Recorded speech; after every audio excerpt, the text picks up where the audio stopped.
Future में इतनी cheap travelling जो है, अगर वो भारतीय कर रहे हैं तो वो सारा दुनिया का बिजनेस भारत में आएगा। और आपने उनको 50s, शुरू के 50s में ही उनको अलग करने की कोशिश वो तो शुरू सर कर ये दी थी। कहा जाता है ना, वो तो साजिश हो गई, वो तो साजिश कर दी दुश्मन ने, वो तो इंडिया ने वो। साजिश, मुझे ये चौधरी साहब, साजिश सिर्फ आपके साथ ही क्यों होती है? और आप, अमेरिका फारग बैठा है आपके खिलाफ साजिश करने के लिए? आपके पास है क्या अमेरिका को तंग करने के लिए? इजराइल फारग बैठा है आपके खिलाफ साजिश करने के लिए। आप मैं तो कहता हूं आज आपका क्रिकेट का मैच बारिश की वजह से कैंसिल हुआ है, शुक्र है अभी तक आपने ये नहीं कहा कि ये रा की साजिश है। तो आप कन्फेशन कर रहे हैं कि आप एटलीस्ट 25-30 साल भारत से पीछे हैं। दर हकीकत आपके लोग, अच्छा दूसरा मैं कंपैरिजन देना चाहूंगा, भारत के लोग यहां से डिग्रियां लेकर जा रहे हैं, आपके लोग भूख से भागे जा रहे हैं। और सबसे बड़ी, ना सिर्फ गुरुद्वारे जाता हूं मैं, मंदिरों में भी जाता हूं मैं, चर्चों में भी जाता हूं, और मेरा ईमान इतना कमजोर नहीं है कि वहां जाने से मुझे मेरे इस्लाम को खतरा पड़ जाता है। सर मैं लेकिन अपने दोस्तों पाकिस्तान की में दिल तो पाकिस्तान इतने, में पाकिस्तान में रह के ऐसी बात कर सकते हैं कि मैं मंदिरों में भी जाता हूँ, मैं चर्चों में भी जाता हूँ, और इस तरीके से आप मतलब, और जाना दूर की बात कर सकते हैं। तो मैं जिस मुल्क में बैठा हूं, उसी इस्लामिक कंट्री के अंदर इंडियंस जो मौजूद हैं, वो जिस तरीके से वहां पे बिजनेस कर रहे हैं, और वहां पे जिस तरीके से वो लीडिंग पोजीशन में या फिर मैनेजिंग पोस्ट पे मौजूद हैं, ये भी आप लोग जान रहे हैं, देख रहे हैं। उसमें चॉइस, सब भारतीय लोग जो जब जाते हैं वहां डिग्रियां लेकर जाते हैं। आपके लोग यहां से निकाले जाते हैं। डिफरेंस है दोनों दोनों तरफ का जाने वाला। जहां भी डायस्पोरा इंडियन जा रहा है वो डिग्रियां लेकर वीजों पे जा रहा है, हम्म। वो किश्तियों में नहीं जा रहा, वो अनस्किल्ड लेबर नहीं है। हम्म। अमेरिका के अंदर देखा जाए तो इस वक्त मेरे ज्यादातर हम वतन जो है अनस्किल्ड लेबर है, अनस्किल्ड लेबर।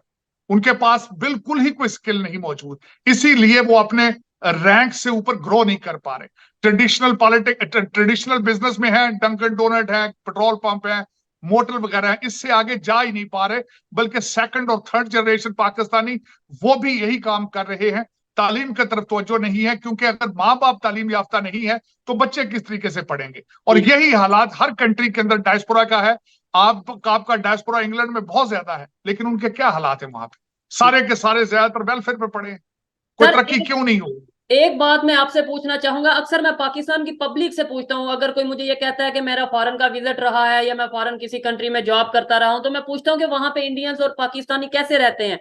वो अपनी जो भी ओपिनियन देते हैं, लेकिन आपसे पूछना चाहूंगा, आपके इर्द गिर्द इंडियंस भी रहते होंगे, और मैंने मैंने जहां तक थोड़ा देखा है, रिसर्च की है, आपसे बातचीत होती है, आपके तो पार्टनर भी शायद इंडियन है, ठीक है? मेरे पार्टनर आपके- सरदार, बिल्कुल जी जी। मेरे पार्टनर भी सरदार हैं। मैं मुसलसल हर साल ऑलमोस्ट जाता हूं भारत। और मैं इसमें कोई ऐसी बात, क्योंकि मेरी एसोसिएशन में बहुत ज्यादा भारतीय हैं, बहुत हिंदू भी हैं, सिख भी हैं, क्रिश्चियन भी हैं। और मैंने आज तक उनको किसी को उसके फेथ बेस पे मैंने आज तक उसको लेबल नहीं दिया। दे आर वंडरफुल पीपल, मेरे बिल्कुल भाइयों बहनों की तरह है, हम इकट्ठे रहते हैं। यही आपका प्रॉब्लम है, क्योंकि पाकिस्तान के अंदर आप 97% मुसलमान हैं, आपको माइनॉरिटी मिलती नहीं है, आपको पता ही नहीं कि रिलीजियस टॉलरेंस क्या है। किस बिलीफ बेस आपने ना दोस्तियां मोहब्बत प्यार नहीं करना होता, इंसानियत की बेस पे करना होता है। यही वजह है कि आप कभी चर्च जलाते हैं, कभी हिंदुओं को मारते हैं, कभी सिखों को मारते हैं, क्योंकि आपको पता नहीं है 97% मुसलमान है। आपको अगर माइनॉरिटी नहीं मिलती तो एक दूसरे को मारते हैं, आप मस्जिदों में बम मारते हैं, आप शिया सुन्नी हो जाते हैं, आप वहाबी अहले हदीस हो जाते हैं, आप देवबंदी बन जाते हैं। यही एक प्रॉब्लम है दर हकीकत पाकिस्तान का। आपको पता नहीं है कि माइनॉरिटीज के साथ किस तरह मिलकर रहा जाता है। भाईचारा क्या चीज है, रिलीजियस टॉलरेंस क्या चीज है, ठीक है। यही तो एक इशू है वहां पे पाकिस्तान। लोग क्या, मतलब ये है कि देखें, आपके जो इर्द गिर्द इंडियंस हैं या पाकिस्तानी हैं, वो आपस में कैसे, किस सोच के साथ आपस में मुलाकात रखते हैं, या इंडियंस पाकिस्तान की इस बुरी कंडीशन में, जो यूएस में रहते हैं, मुकीम है इंडियंस, वो पाकिस्तान की इस बुरी कंडीशन में क्या अपने ओपिनियन रखते हैं, क्या ख्यालात रखते हैं पाकिस्तान को लेकर? मैं अब चौधरी साहब, मैं आपको फ्रैंकली बताना चाहता हूं कि मैं 35 साल से, मेरा मेरा मेरे भाइयों से ज्यादा है जो सरदार, मेरा जो दोस्त भी है, मैं उसको भाई कहता हूं। पार्टनरशिप बड़ा छोटा लफ्ज होता है। लेकिन आज तक वो गुरुद्वारे का चेयरमैन रहा है। मैं हर हर संडे उसके साथ गुरुद्वारे जाता था। और सबसे बड़ी, ना सिर्फ गुरुद्वारे जाता हूं मैं, मंदिरों में भी जाता हूं मैं, चर्चों में भी जाता हूं। और मेरा ईमान इतना कमजोर नहीं है कि वहां जाने से मुझे मेरे इस्लाम को खतरा पड़ जाता है। सर मैं लेकिन अपने दोस्तों पाकिस्तान की में दिल तो पाकिस्तान इतने, में पाकिस्तान में रह के ऐसी बात कर सकते हैं कि मैं मंदिरों में भी जाता हूँ, मैं चर्चों में भी जाता हूँ, और इस तरीके से आप मतलब, और जाना दूर की चल बात कर चल सकते हैं मीडिया पे नहीं बैठ कर सकते। के। आप नहीं कर सकते, मुश्किल है। लेकिन यहाँ आके मैंने सीखा है। मैं मंदिरों में मेरे दोस्तों की वफात होती है, उनके दिवाली है, उनके और दूसरे फंक्शन होते हैं, मैं उनमें पार्टिसिपेट करता हूँ, जाता हूँ, उनके साथ खड़ा होता हूँ, खुशियां मनाता हूँ उनके साथ। लेकिन मेरे ख्याल में होना यही चाहिए, मेरा फेथ है, उनका फेथ उनका फेथ है। एक किसी से मेरा अगर प्यार है तो मेरा फेथ बेस्ड प्यार थोड़ी है, मेरा तो इंसानियत बेस्ड प्यार है। ऐसे और ही। मैंने सबसे बड़ी बात एक और आपको आज बताना चाहता हूं कि मेरा भाई है वो सिख है। मैंने उसके प्यार में सिखी के बारे में बहुत पढ़ा है, बहुत पढ़ा है। और मुझे कोई ज्यादा फर्क नजर नहीं आया, मुझे हिंदुइज्म में भी ज्यादा फर्क नजर नहीं आता। अगर आप देखें तो आप दुनिया में चॉइस ऑफ हर मजहब खूबसूरत है अगर आपको उस पे अमल करें। अगर हर आप मजहब के फंडामेंटल्स। सर, अगर आप इंसान हैं तो हर मजहब खूबसूरत है, और अगर आप मतलब किसी मजहब को, लेट्स सपोज आप कहें अगर आप मुसलमान हैं तो फिर आपको दूसरा वो ऐसा लगेगा, या आप किसी और मजहब से बिलोंग करते हैं तो आपको दूसरा ऐसा लगेगा। लेकिन अगर आप इंसान हैं तो सभी मजहब आपके लिए खूबसूरत होंगे। चॉइस ऑफ सबसे बड़ी चीज मैंने हर मजहब से देखी है, हर मजहब प्यार का और इज्जत का सबक देता है। और मैं ये कोशिश करता हूं कि हर एक इंसान से प्यार करूं, हर जिंदा चीज से प्यार करूं, चाहे वो जानवर क्यों ना हो। और जब आप प्यार करने का सोचते हैं तो आपको हर चीज प्यारी लगती है। मेरी नजर में life is too short to hate each other. मेरे ख्याल में आपको इससे बढ़ के सोचना होता है, सोचना चाहिए। प्यार करें, इज्जत करें, सीखें, एक दूसरे को सीखने की कोशिश करें। और मैं चॉइस साहब, आप you are doing a wonderful job, frankly speaking.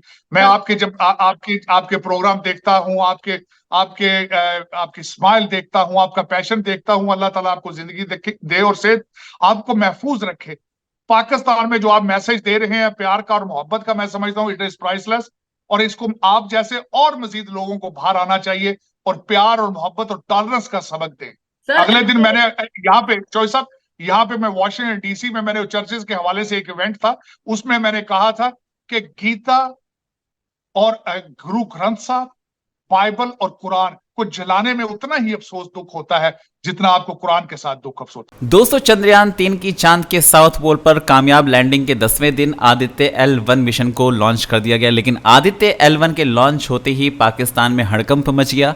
Pakistan के कुछ पत्रकार आदित्य L1 की कामयाबी लॉन्चिंग पर भारत को बधाई देते हुए दिखे तो कुछ भारतीय वैज्ञानिकों को सैल्यूट करते हुए नजर आए, तो कुछ पाकिस्तानी नागरिकों ने अपने ही देश यानी पाकिस्तान को कोसना शुरू कर दिया।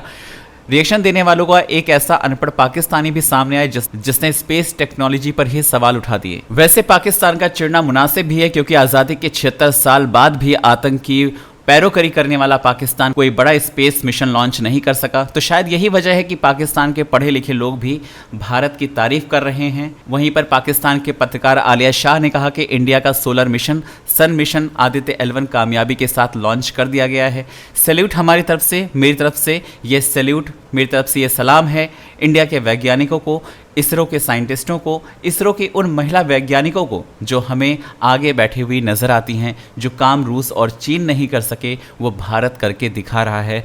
भारत ब्रह्मांड पर फतह करना चाहता है।